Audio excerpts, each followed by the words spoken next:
Grabe guys, di ko alam kung sobrang matutuwa ako dahil umuulan. Pero hindi pala kasi inabot na ako ng baha. Kaya ang hirap din guys pag ganito ang kalagayan natin pag bumabaha.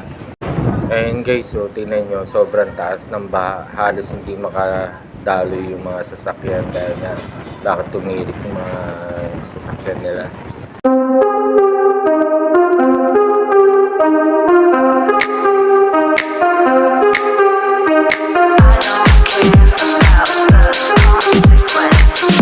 Grabe guys, so sobrang lakas ng ulan, biglaan, pero sobrang bilis nagbaha. So the first time lang guys, naglakad ako ng ganito kalayo. Mula dun sa amin, sa lugar namin, hanggang nakarating na ako dito sa Pabangbang. Hindi pa rin ako nakakasakay. Papunta dun sa 168. Wala pa rin ako masakyan guys. Grabe na tong lugar natin. Konting bagsak pa lang ng ulan, baha na kaagad. Sobrang hirap. Ito guys.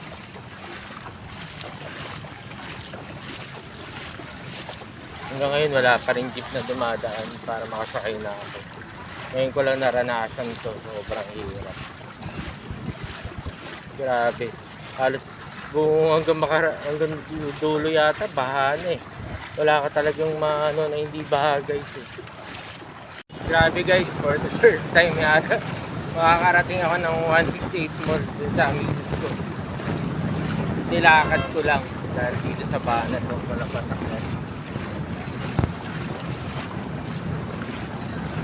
Sobrang lakas biglaan ng ulan.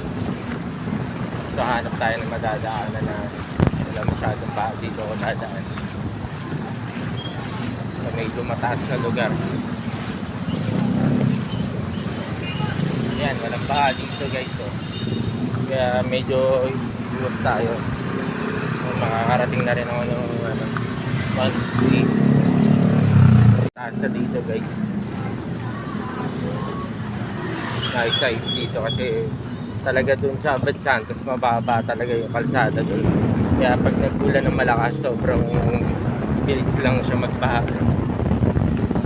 Ay salamat Lord, nakakarating din ako ng 168 na safe tayo. So, malapit na ako, naaninag ko na yung Panay Mall. Salamat talaga Lord Jesus. Kahit pa paano hindi tayo napahamak sa daan. Kasi syempre hindi mo maalam kung may mga manhole pa na nakabukas, pwede kang mahulog. At least safe ang kalsada, wala namang mga bukas na manhole o butas man lang. Okay lang naman na kahit paano na baha, pero wag lang may mga pwede kang mahulog. Delikado, lalo sa mga kabataan. Kaya ingat po tayo palagi guys.